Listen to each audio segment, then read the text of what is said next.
problema é que como o Flávio Bolsonaro começou mentindo essa história e as coisas foram aparecendo a conta-gotas, ao invés de ele, lá no primeiro momento, quando é questionado pelo Intercept, já trazer de uma vez à tona quais foram os tais encontros, traz esse tal de contrato que ele fala que tem uma confidencialidade, apresenta isso, já que já houve o vazamento, esclarece todas as dúvidas. Se ele tivesse tido esse tipo de conduta, eu acho que ficaria muito mais fácil para os aliados confiarem nele a partir de agora, né? O problema é, se ele mentiu no começo, se ele foi se atrapalhando com uma justificativa esfarrapada depois da outra, depois, se dentro dos próprios envolvidos na produção desse filme não há nenhum tipo de coerência nas versões que são apresentadas sobre o financiamento do filme por parte do Vocaro ou não, então a gente viu contradição de Mário Frias, contradição de Flávio Bolsonaro e assim vai, como que eles vão confiar se o Flávio fala, não, o que tinha para aparecer é isso e acabou? Então eu acho que é um pouco nesse momento, né, pelo que eu tenho conseguido conversar ali com algumas pessoas mais do entorno do PL, que está sendo pesado. Então, assim, dá para confiar que é isso, vem mais, o que vem, até quando a gente vai bancar esse tipo de decisão. Mas, de novo, a gente está em maio, tem Copa do Mundo, depois tem julho, né, férias, pessoas viajam, etc.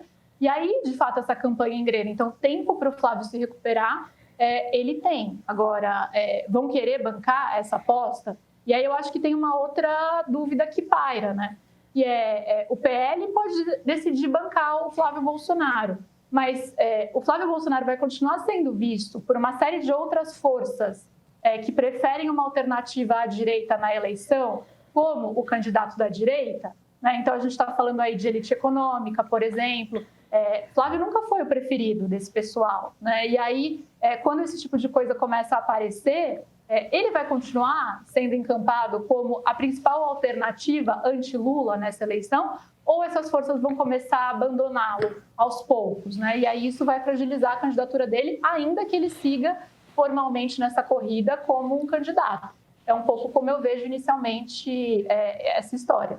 Eu acho, Beatriz, que você... Boa tarde, gente. Boa tarde a todos novamente. Um prazer te ter aqui. Estou muito feliz que você está aqui conosco hoje mais uma vez. Eu acho essa tua colocação perfeita e queria pegar justamente esse gancho, porque o Pedro falou, né? Mencionou o Nicolas, eu já abri um sorriso aqui malicioso.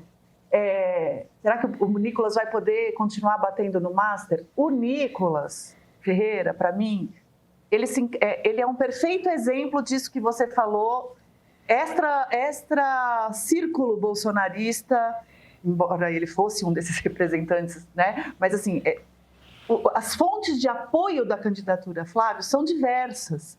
E mesmo que o PL, boa parte do PL, a maior parte, feche com o Flávio, não depende só dessa turma a permanência dele na corrida ou pelo menos a viabilidade dele, né? Ele pode até permanecer, mas a permanência depende, acima de qualquer coisa, eu acho, do eleitorado, e isso vai sendo medido nos trackings internos, nas pesquisas que vêm a público e tal, e desses diversos apoios. Quando o Nicolas Ferreira, que já era reticente sobre o apoio, porque preferia Tarcísio, porque tem outras afinidades com outros grupos da família, né? A própria Michele e tudo mais.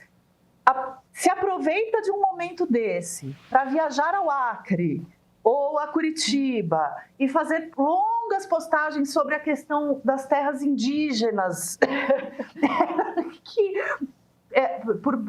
relevantes questões, mas não no momento que o seu candidato à presidência está no olho do furacão e você é o não oficial gerente de redes, de crises nas redes daquela candidatura.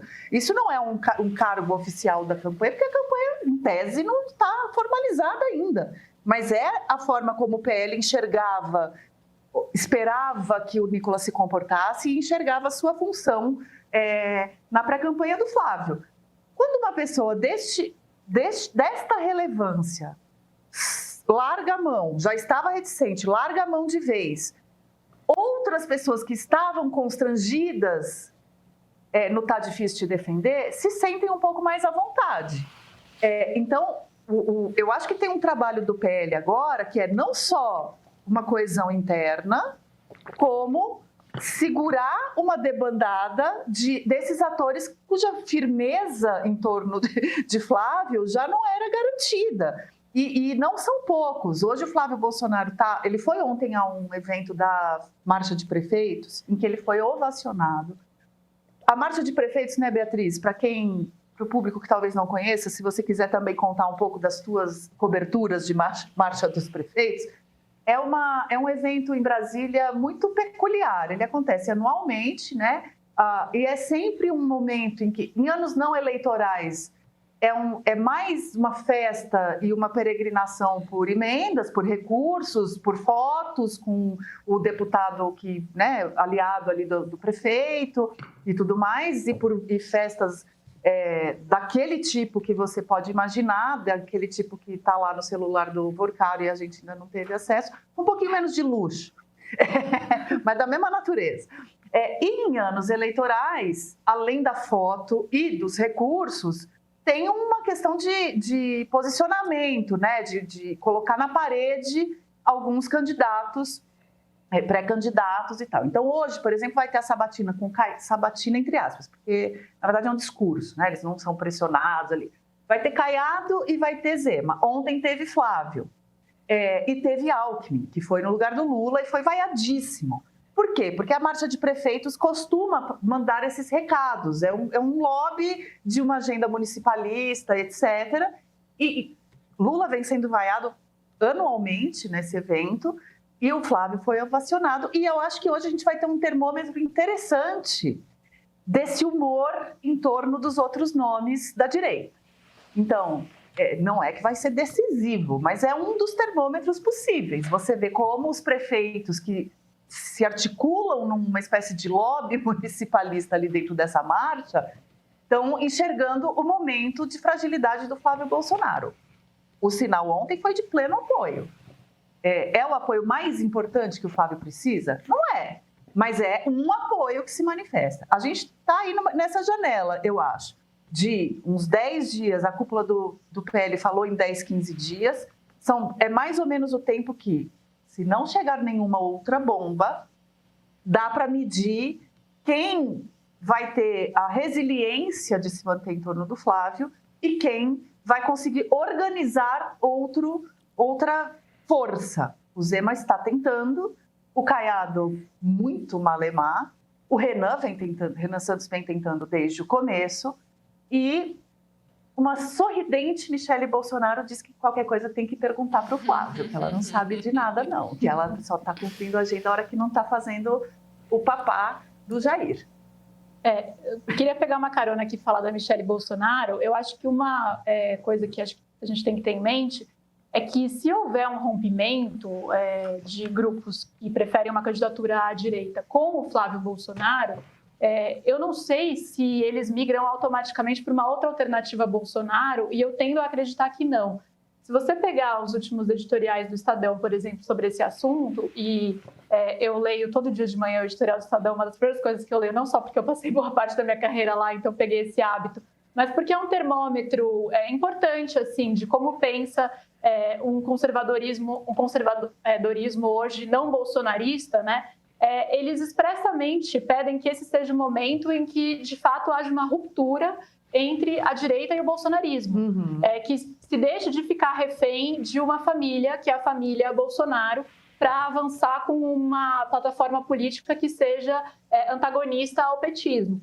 E eu acho que isso diz muito assim, sobre o cenário de qual espaço de fato teria uma Michele Bolsonaro nesse cenário. Me parece muito mais que a coisa se organizaria em torno de algum outro candidato que se veja que é capaz de levar à frente alguma plataforma, especialmente econômica, mais amigável aí para setores como a elite empresarial, estou mencionando aqui, para Faria Lima, do que um candidato de esquerda, mas que aí não seja alguém da linhagem Bolsonaro, eu diria, mesmo sendo a esposa. E me surpreendeu nessa última pesquisa Atlas o posicionamento do Renan Santos, né? Eu acho que de alguma maneira capitaliza um pouco o que alguns eleitores veem no Flávio, que é essa disrupção, talvez, com a política tradicional, embora o Flávio seja um político tradicional, mas a família Bolsonaro tem esse capital político, né? E, por fim, uma coisa que eu queria mencionar, tem me chamado a atenção um pouco o posicionamento do governo e do presidente Lula nesses últimos dias. Se você for ver, o presidente Lula não está batendo forte no Flávio Bolsonaro. Está optando por um outro caminho, que é defesa de escala 6x1. Ontem, evento com coisa de financiamento para carro, para motoristas de aplicativo. Hoje, regulação de Big Tech.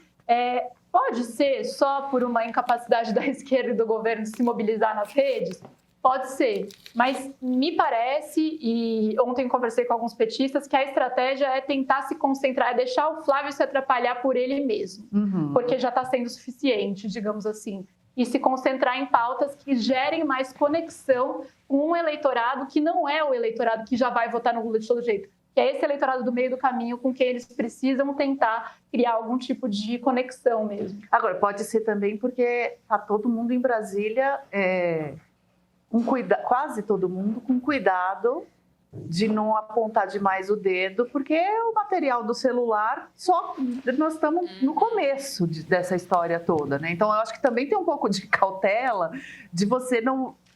Enfim, isso não é apuração, eu só estou imaginando esse cenário em que, para não ter que enfiar o sapato na boca, igual o Flávio, né, que botou camiseta, o caso master é do Lula, e depois está nessa situação, eu acho que, enfim, está todo mundo meio bom, não sei o que ainda vai pintar, né? Tá fácil deixar a coisa se explodir do lado de lá, enquanto o holofote não está virado para o lado de cá, né? Enfim, aí tem um pouco de cautela, talvez. Posso dar uns pitacos aí? Pode. Vamos pegar aqui algumas coisas que você, Flávia, e a Beatriz comentaram. Começando pela esse tabuleiro eleitoral, né? Renan Santos, Romeu Zema, Ronaldo Caiado, Flávio Bolsonaro. A gente citou os três concorrentes mais evidentes do Flávio pelo flanco direito, mas a gente não pode ignorar o fato de que... O que querem dizer esses 15 dias aí? No fim das contas... Eu fiquei hoje muito pensando, depois que o Globo veio com essa história dos 15 dias, eu fiquei pensando, o que isso quer dizer? Tem alguma dúvida sobre que o Flávio tenha recebido o dinheiro do Master? Não. Tem uma dúvida de que o Flávio tenha recebido mais dinheiro do que o Master, do que até o ministro Alexandre de Moraes, na verdade a mulher dele? Não. Tem alguma dúvida a respeito do fato de que é feio pra caramba? Não. Quer dizer...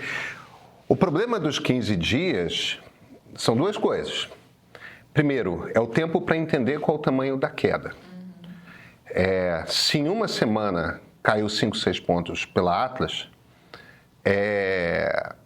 em 2, 3 semanas esse negócio para, esse troço continua a cair, porque isso é um sinal, esses 15 dias, no fim das contas, são um sinal para o PL, precisamos trocar de candidato. No fim das contas, simplesmente medir qual o tamanho do estrago e se o estrago é grande o suficiente para ter que trocar de candidato. A partir daí,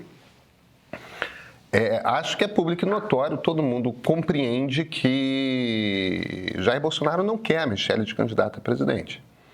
Então, talvez o PL vá para outro candidato. E aí, como é que o Valdemar gerencia essa relação com o Bolsonaro? Porque se, por um lado, ele não faz a mínima questão de ter o Bolsonaro